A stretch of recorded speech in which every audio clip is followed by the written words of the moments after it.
Question number 45 देखेंगे। The displacement of a particle is given by s is equal to 3t cube 7t square plus 14t plus 5 is in metre. What is the acceleration at t is equal to 1 second. तो इसमें क्या है, आपको क्या करना है, यहाँ पर पहले निकालेंगे v is equal to d s upon d t करेंगे हम, तो क्या आ जाएगा 9t square plus 14t plus 14 plus 0। एक बार फिर से हम क्या करेंगे, डिफ्रेंशिएट करेंगे। D b upon d t is equal to a होता है, तो ये हो जाएगा 18t प्लस 14 प्लस 0 प्लस 0, यानी कि 18t प्लस 14। अब t की वैल्यू हम यहाँ पर 1 सेकेंड रखेंगे, तो 18 into 1 plus 14 is equal to 18 plus 14 is equal to 32 metre पर सेकेंड स्क्वायर। तो यहाँ पर 32 मीटर पर सेकेंड स्क्वायर जो भी है वही आपका आंसर हो जाएगा। Option A is the right answer. उसके बाद क्वेश्चन नंबर 45 की तरफ चलते हैं हम। तो 45 में दिया हुआ है, if a body is projected vertically upward the distance covered in the last second of the ascent is. तो इसमें क्या होता है, आपके पास फार्मूला होता है s n is equal to u plus minus half 2n minus 1 into a. लेकिन यहाँ पर अपवर्ड फेंक रहे हैं, तो ए की जगह पे क्या हो जाएगा, जी हो जाएगा। और स्टार्टिंग में क्या है आपका, यानी कि लास्ट सेकंड के लिए है, तो n की वैल्यू 1 लगा देंगे, तो S1 is equal to you ऊपर की ओर जा रहा है तो माइनस आ जाएगा 1/2 2 इंटू 1 माइनस इंटू जी, यानी कि ये हो जाएगा आपका Sn is equal to u minus 1/2 g. ये आपका आंसर आ जाएगा निकल के, यानी कि इसको ऐसे भी लिख सकते हैं Sn is equal to u minus GY2। तो इसमें ऑप्शन आपका आ रहा है, ये आपका सी इज़ द राइट आंसर। उसके बाद क्वेश्चन नंबर 46 की तरफ हम बढ़ते हैं। तो क्वेश्चन नंबर 46 में दिया हुआ है, the velocity of a particle is 0 but acceleration is not 0। This happens when the particle is moving with uniform velocity. ये आपका गलत हो जाएगा। दूसरा क्या है, eight highest point in vertical motion. Third point है एट रेस्ट परमानेंटली। और डी ऑप्शन है मूविंग इन सर्किल। तो आपका बी ऑप्शन सही होगा, क्योंकि जब हम ऊपर की ओर किसी ऑब्जेक्ट को फेंकते हैं तो उस टाइम पर v इज इक्वल टू हो जाती है, वर्टिकल वेलोसिटी 0 हो जाती है फाइनल पॉइंट पर, और a जो होता है वो g के इक्वल हो जाता है। जैसे कि हमने ऊपर को फेंका है, तो यहाँ पर हाईएस्ट पॉइंट पर b इज इक्वल टू 0 हो जाएगा, लेकिन a क्या हो जाएगा, g के इक्वल हो जाएगा। तो आपका b is the right answer. उसके बाद हम बढ़ते हैं क्वेश्चन नंबर 47 की तरफ। x is equal to AT plus BT square plus CT cube then acceleration is proportional to.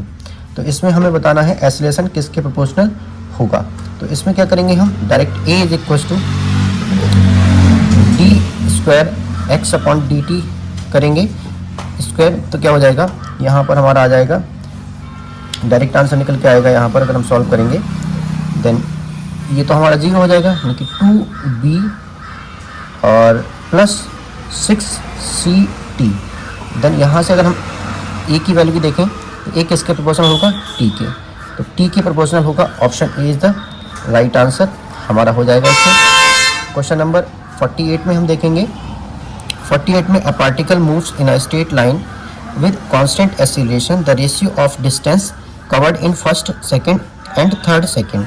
तो आपके बारे में बताया था इसमें S1 रेशियो S2 S3, इसका क्या आता है 1 रेशियो 3 रेशियो 5 रेशियो 7 आता है। तो ये आपका option B is the right answer. अब बढ़ते हैं क्वेश्चन नंबर 49 की तरफ। The velocity time graph of a particle is a straight line parallel to the time axis that particle has. तो इसमें क्या हो जाएगा, acceleration is equal to 0, constant acceleration C है आपका, इंक्रीजिंग एक्सीलरेशन, और डी है आपका वेरिएबल एक्सीलरेशन। तो इसमें आपका क्या हो जाएगा, जब किसी भी टाइम पर वेलोसिटी टाइम ग्राफ जो होगा आपका इस तरह से दिया हुआ है, वेलोसिटी, ये है टाइम और ये है वेलोसिटी, और स्ट्रेट लाइन दी गई है पैरेलल टू टाइम एक्सिस। तो यहाँ पर v कांस्टेंट हो जाएगा और a क्या हो जाएगा यहाँ पर 0। तो आपका a is the right answer यहाँ पर। उसके बाद stone falls freely, the ratio of distance covered in first, second and third second. Same question हमारा आ गया है, तो इसका ऑप्शन हो जाएगा बी, यानी कि 1:3:5:7 में हमारा चलता है। तो ये आपका फिर से ये रिपीट क्वेश्चन हुआ है, बार बार रिपीट होते हैं क्वेश्चन। उसके बाद हम बात करते हैं 51 क्वेश्चन नंबर की। A body is dropped from rest its velocity after time t। तो आपका क्या है, v is equal to u plus g t होता है, ड्रॉप कर रहे हैं रेस्ट से, तो u आपका क्या हो जाएगा 0, तो then v is equal to क्या हो जाएगा जी टी हो जाएगी आपकी। तो यहाँ पर G T is the right answer, यानी कि ए इज द राइट आंसर। उसके बाद क्वेश्चन नंबर 52 में देखेंगे, the displacement time graph of uniform motion. Displacement time graph है, यूनिफॉर्म मोशन है आपका, ये है टाइम और ये है डिस्प्लेसमेंट। तो इसमें यूनिफॉर्म मोशन है, तो ये क्या हो जाएगी, इस तरह से आपका ग्राफ आएगा, तो ये आपका आ जाएगा straight line. Option A is the right answer. 53 की तरफ देखेंगे, नीट का 2016 में आया हुआ है, v is equal to AT plus BT², the acceleration at time t। तो क्या करेंगे हम, dv अपॉन dt कर देंगे, यहाँ पर आ जाएगा a प्लस 2vt। तो 2vt वाला जो भी ऑप्शन है ए के साथ, वो आपका सही आंसर हो जाएगा। उसके बाद क्वेश्चन नंबर 54 में देखेंगे हम। 54 में दिया हुआ है, the area under velocity time graph represent. तो एरिया निकालना है हमें, इनकी टाइम और ये है वेलोसिटी, और इसके बीच में ग्राफ अगर हम लेंगे तो v इंटू टी करेंगे तो ये आ जाएगा डिस्प्लेसमेंट हमारा निकल के आंसर आ जाएगा। तो option c is the right answer.